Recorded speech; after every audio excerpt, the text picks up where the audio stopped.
जी हाँ, दोस्तों आज की इस वीडियो के माध्यम से बात करेंगे एमपीटास scholarship second year, third year, fourth year के बारे में। तो दोस्तों आप सभी को बताएँ कि एमपीटास के माध्यम से ओबीसी और एससी और एसटी को स्कॉलरशिप मिलती है, जो कि second year, third year, fourth year और फर्स्ट ईयर को भी मिलते हैं। लेकिन यहाँ पर हम specially second, third, fourth year के बारे में बात करेंगे, क्योंकि जो सेकंड, थर्ड, फोर्थ ईयर के जो फॉर्म होते हैं, उन्हें हम रिन्यूअल करना कहते हैं। आज हमने फर्स्ट ईयर में सबमिट कर दिया फॉर्म और इसके बाद जब हम सेकंड ईयर स्कॉलरशिप के लिए सबमिट करते हैं, तो उसे हम कहते हैं नवीनीकरण करना, यानी कि रिन्यूअल करना। तो जब हम रिन्यूअल करते हैं अपना फॉर्म नवीनीकरण करवाते हैं सेकंड, थर्ड, फोर्थ ईयर का एमपीटास स्कॉलरशिप वेबसाइट के माध्यम से, तो वहाँ पर हमारे फॉर्म में कुछ मिस्टेक्स जो कि हम कर देते हैं और उस वजह से जो फॉर्म में हमारा नहीं भर पाता है, तो क्या मिस्टेक्स करते हैं, क्या नियम है second, third, fourth year renewal करवाने के, वो मैं आपको आज के इस वीडियो के माध्यम से सारी इन्फॉर्मेशन बताऊँगा। तो वीडियो को जितना हो सके उतना शेयर करना है सभी के साथ में। चलिए स्टार्ट करते हैं। तो यहाँ पर कुछ रूल्स हैं जो कि मैंने नंबर वाइज़ लिखे हुए हैं। यहाँ पर मैं टोटल 3 रूल्स बताने वाला हूँ और यहाँ पर मैं बात करूँगा second, third, fourth year renewal form rules के बारे में, ठीक है? तो जब हम अपना रिन्यूअल करें फॉर्म, तो याद रखना, ठीक है? जब हम अपना फॉर्म रिन्यूअल करें, तो रिन्यूअल करते समय आपको सबसे पहले क्या याद रखना है? सबसे पहले आपको याद रखना है कि ओटीआर अपडेट होना चाहिए आपका। जी हाँ दोस्तों, अगस्त 2025 से एक अपडेट आया है। क्या अपडेट आया है कि स्कॉलरशिप फॉर्म केवल वहीं भर पाएगा जिनका ओटीआर अपडेट होगा। अगर आपका ओटीआर अपडेट नहीं है, तो आपका फॉर्म नहीं भर पाएगा, ठीक है?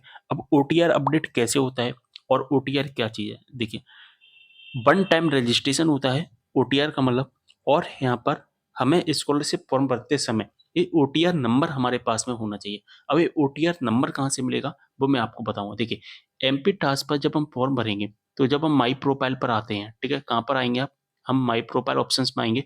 माई प्रोफाइल ऑप्शंस में जैसे ही हम आएँगे, तो वहाँ पर हमें एक ऑप्शंस दिखेगा ओटीआर अपडेट। उस ओटीआर अपडेट वाले ऑप्शंस पर हमें क्लिक करना है और इसके बाद में हमसे 2 नंबर पूछेगा। कौन से 2 नंबर पूछेगा? एक तो हमसे पूछेगा ओटीआर नंबर, ठीक है? और एक हमसे पूछेगा अपार आईडी, ठीक है? क्या पूछेगा दोस्तों? एक तो हमसे ओटीआर नंबर पूछेगा और एक अपार आईडी पूछेगा।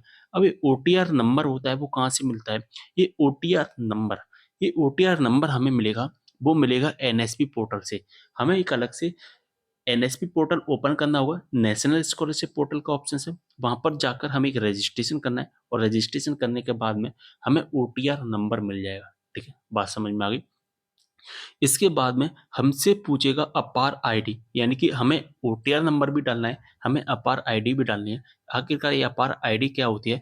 जो हमारी एबीसी आईडी होती है, वही हमारी अपार आईडी होती है, ठीक है? बात समझ में आ गई?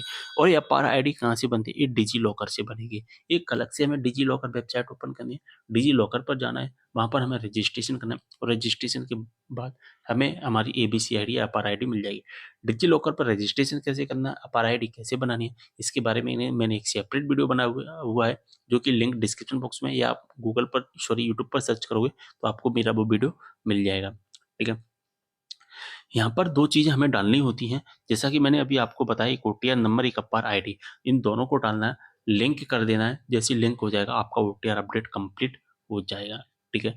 अगर आप ओटीआर अपडेट नहीं करोगे, बिना ओटीआर अपडेट किए हुए ही फॉर्म अगर सबमिट करोगे, तो आपका फॉर्म ओपन ही नहीं होगा, इस बात का आपको ध्यान रखना है, ठीक है? तो बात समझ में आ गई? अगर आपको ओटीआर नंबर यानी कि रजिस्ट्रेशन करना नहीं आता है, कमेंट करना, अलग से एक सेपरेट वीडियो बना दूँगा, जिसमें मैं आपको सारी डिटेल दे दूँगा, किस तरह से हमें अपना ओटीआर नंबर जनरेट करना है, और एबीसी आईडी यानी कि अपार आईडी जनरेट करने का तो मैंने वीडियो बना ही रखा है। इसके बाद अगर हम बात करें, जो दूसरा रूल्स है हमारा, वो दूसरा रूल्स क्या है दोस्तों? पीएमएस ऑप्शंस पर आना है। हमने ओटीआर अपडेट कर दिया, अब हमें पीएमएस ऑप्शंस पर आना है।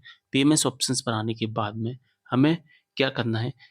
एप्लीकेशन अप्लाई का एक ऑप्शंस दिखेगा, उस पर हमें क्लिक करना है। जैसे हम उस पर क्लिक करेंगे, हमसे हमारी एकेडमिक ईयर पूछेगा, हमने कब एडमिशन लिया, ठीक है? वो हमें फिल करना होगा।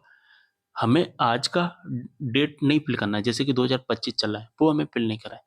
हमें हमारा एडमिशन ईयर, हमने 2023 में एडमिशन लिया है या 2024 में एडमिशन से लिया है, वो हमें फिल करना पड़ेगा।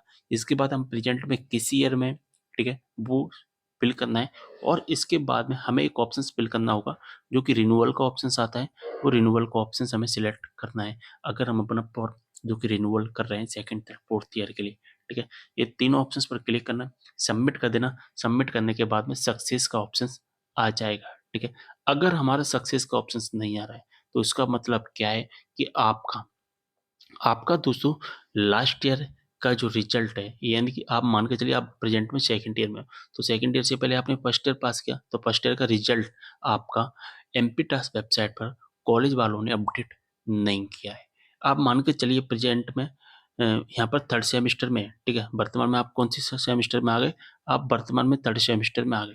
तो इससे पहले आपने कौन सा सेमेस्टर किया होगा? सेकंड सेमेस्टर किया होगा, ठीक है। तो सेकंड सेमेस्टर का जो आपका रिजल्ट है, वो अपडेट नहीं आया हुआ है। यानी कि आप प्रेजेंट में जिस सेमेस्टर या जिस ईयर में पढ़ रहे हैं, उससे पहले आपने कौन सा ईयर या कौन सा सेमेस्टर पास आउट किया है, उसका ही केवल और केवल हमें कॉलेज से रिजल्ट अपडेट करवाना होता है, ठीक है।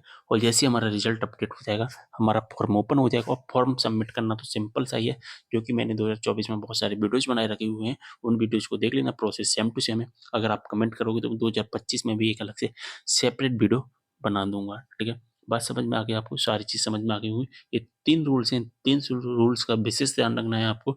सबसे पहला जो इम्पोर्टेंट है, ओटीआर अपडेट। दूसरा जो इम्पोर्टेंट है, हमारा लास्ट ईयर का रिजल्ट कॉलेज वालों के द्वारा अपडेट कराया जाना होना चाहिए, ठीक है। अगर अपडेट नहीं हुआ है और आपका फॉर्म ओपन नहीं हो रहा है, तो फिर आप कॉलेज में जाकर के बात कर लेना और कह देना कि कंप्यूटर ऑपरेटर ऑफिस में जाना, वहाँ पर बता देना कि हमारा रिजल्ट अपडेट नहीं हुआ है, तो प्लीज़ हमारा रिजल्ट अपडेट कर दीजिए, ठीक है। सारी चीज़ें समझ में आ गई होंगी, शेयर करना है। मिलते हैं अगली वीडियो में एक और जानकारी के साथ, तब तक के लिए बाय।